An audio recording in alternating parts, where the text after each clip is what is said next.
मैं तुम्हारी सेवा से अत्यंत प्रसन्न हूँ। इसी खुशी में मैं आपको एक ऐसा गुप्त रहस्य बताता हूँ जिससे तुम बहुत ही धनी बन जाओगे। बाबा, वो रहस्य क्या है? मुझे बताओ ना बाबा। हे पुत्र, वह रहस्य क्या है यह तो मैं अभी तुम्हें नहीं बता सकता, पर सही समय आने पर जरूर बताऊंगा। अभी आपको बस मेरी बातों को ध्यान से सुनना है। देखो पुत्र, तुम्हें अपनी पत्नी के साथ गांव के बाहर जो घनिष्ठ जंगल है वहां जाना है। वहीं पर तुम्हें एक बड़ा सा पेड़ दिखाई देगा जिसमें रंगीन फल लगे होंगे। उस पेड़ के फल को तोड़ते ही तुम्हें बहुत सारा धन मिल जाएगा। बाबा की बात सुनकर मोहन बहुत खुश होकर अपने घर चला जाता है और जाकर अपनी पत्नी को सारी बात बताता है। अरे ओ गुलब्बो, कहाँ चली गई? अजी क्या हुआ? कैसे शोर मचा रहे हो? आखिर क्या मिल गया तुम्हें? अरे गुलब्बो, मैं तुम्हें क्या ही बताऊं, हमारे हाथ खजाना लग गया है। क्या? तुम्हें खजाना मिल गया है? कहाँ है वो खजाना? मुझे भी तो बताओ। अरे बाबा, यहाँ नहीं है। हमें उस खजाने को लेने के लिए गांव के पास वाले जंगल में जाना पड़ेगा। उसी जंगल में हमें वह खजाना मिलेगा। अरे अरे, तो फिर किस बात की देरी? चलो ना, जल्दी चलते हैं और खजाना लेकर आते हैं। जिसके बाद दोनों मियाँ बीबी खजाने की तलाश में उसी घने जंगल में पहुंच जाते हैं और उस पेड़ के रंगीन फल को भी तोड़ लेते हैं, पर उन्हें कहीं भी खजाना नजर नहीं आता है। अजी, तुम तो बोल रहे थे यहाँ खजाना मिलेगा, पर यहाँ तो ऐसा कुछ भी नहीं मिला। मुझे तो लगता है वह साधु झूठ बोल रहा होगा। हाँ गुलब्बो, मुझे भी यही लगता है कि वह साधु हमसे झूठ बोला है। उनकी वजह से हमारा बहुत वक्त खराब हुआ है। अब यह हालत हो गई है कि हमारे पास खाने को भी कुछ नहीं बचा है।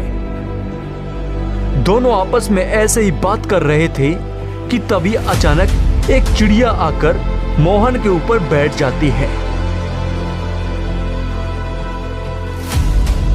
बाबा, जिस खजाने के बारे में तुम्हें बताया था वह खजाना मैं ही हूँ। चलो अब जल्दी घर चलो। जिसके बाद वह दोनों उदास होकर घर चले जाते हैं।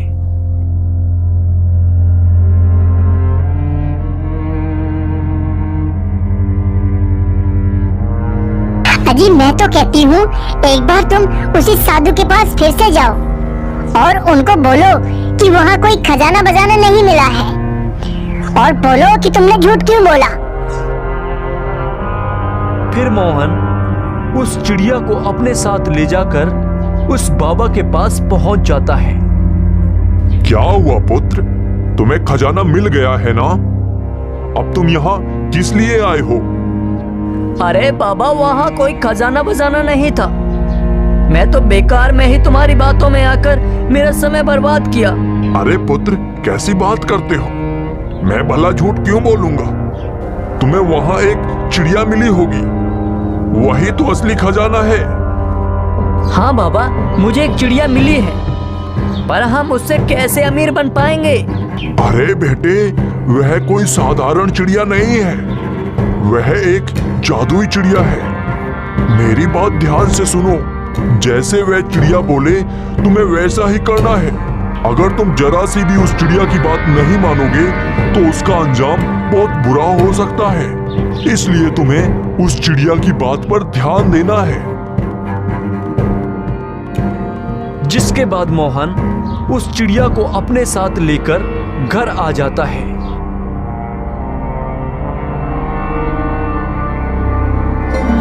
फिर अगले दिन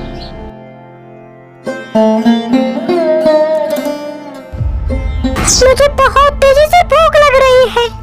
क्या तुम मुझे खाने के लिए अमरूद लाओगे? अरे मेरे पास तो 1 रुपए भी नहीं है, तो मैं तुम्हें कहाँ से और कैसे लाकर अमरूद खिलाऊंगा? आप पैसों की फिक्र क्यों कर रहे हो? आप मुझे पाकर बहुत धनी व्यक्ति बन गए हो। चलो, तुम मुझे कहीं जिसके बाद मोहन उस चिड़िया को अपने साथ बाहर घुमाने के लिए ले जाता है और वहीं पर एक आम की ठिलिया पर पहुंच जाता है और फिर बोलता है, अरे हरिओम भैया, क्या हाल है? आजकल क्या चल रहा है? अरे अरे मोहन भाई, सब अच्छा है। अरे यह इतना प्यारा पक्षी कहाँ से ले आए?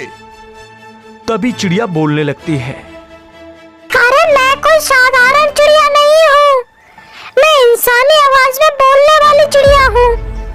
मैं यह भी बता सकती हूँ कि तुम क्या सोच रहे हो और तुम्हारे साथ आगे क्या होने वाला है।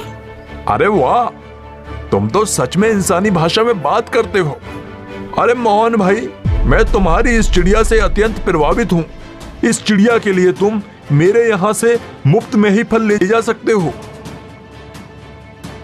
जिसके बाद वहां से मोहन उस चिड़िया को लेकर अपने घर की तरफ चल देता है कि अचानक मोहन के दिमाग में कुछ चलता है। हे प्यारी चिड़िया, तुम तो अभी कह रही थी कि तुम एक जादुई चिड़िया हो और तुम लोगों का भविष्य बता सकती हो। तो तुम मुझे बताओ ना कि मुझे वह खजाना कहाँ मिलेगा जिसके बारे में साधु जी बात कर रहे थे। देखो, मैं यह तो बता सकती हूँ कि वह खजाना तुम्हें कहाँ और कैसे मिलेगा, लेकिन यह याद रखना बहुत जरूरी है कि अगर तुमने जरा सी भी लालच दिखाई तो तुम्हारी जान भी जा सकती है। अरे अरे ठीक है बाबा, तुम बताओ ना कि खजाना कहाँ मिलेगा और मुझे क्या करना होगा। अगर तुम जिद कर रहे हो तो मैं तुम्हें बता देती हूँ। तुम्हारे घर के अंदर खुदाई करने पर वहाँ तुम्हें सोने से भरे 2 कलश दिखाई देंगे। उन दोनों कलशों में से तुम्हें सिर्फ किसी एक कलश को ही बाहर निकालना होगा और दूसरे कलश को उसी जमीन में गाड़ देना होगा। उस चिड़िया की बात मानकर मोहन रात को अपने घर के अंदर खुदाई करता है और खुदाई करने पर उन्हें सोने से भरे 2 कलश दिखाई देते हैं।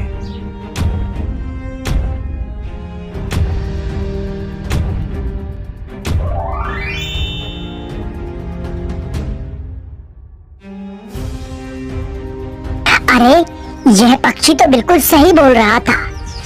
अब हमें एक ही कलश उठाना चाहिए, दूसरा ऐसे ही यहीं पर गाड़ देते हैं। ज्यादा लालच करना बिल्कुल भी उचित नहीं होगा। हाँ, केवल एक ही कलश उठाना और अब ज्यादा लालच बिल्कुल भी मत करना। अब मैं यहाँ से जा रहा हूँ। जिसके बाद वहां से एक सोने से भरे कलश को निकाल लेते हैं और एक कलश को उनकी पत्नी के समझाने पर वहीं पर गाड़ देते हैं। और उस सोने के कलश मिलने से मोहन बहुत ही ज्यादा धनी हो जाता है और उनकी जिंदगी बिल्कुल बदल सी जाती है।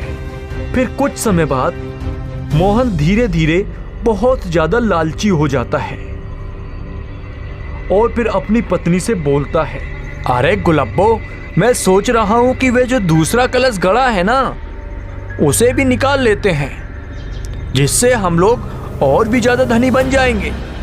अजी, अब हमें और ज्यादा धन की क्या जरूरत है? हमारे पास इतना धन है कि हम जिंदगी भर बैठकर खा सकते हैं। और वह चिड़िया भी तो हमें यही बोलकर गई थी कि ज्यादा लालच सही नहीं होता है और हमें एक ही कलश उठाना चाहिए था। तो हम अब दूसरे कलश को क्यों छुए? अरे नहीं गुलब्बो, हमें और ज्यादा धनी बनना है। अगर हम वह कलश भी निकाल लेते हैं तो हमारे पास इतना धन हो जाएगा कि गांव के लोग हमसे भीख मांगा करेंगे। तो कितना अच्छा लगेगा लोगों को गिड़गिड़ाते देखकर। इसलिए हम लोग वह सोने का कलश भी निकाल लेते हैं। ऐसा कहकर मोहन उस सोने के कलश को भी बाहर निकाल लेता है।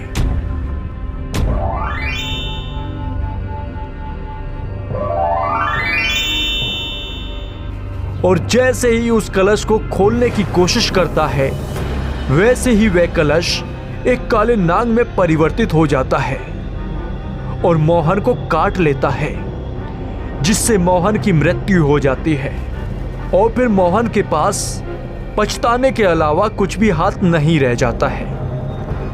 इसीलिए कहते हैं कि ज्यादा लालच करना सही नहीं होता है।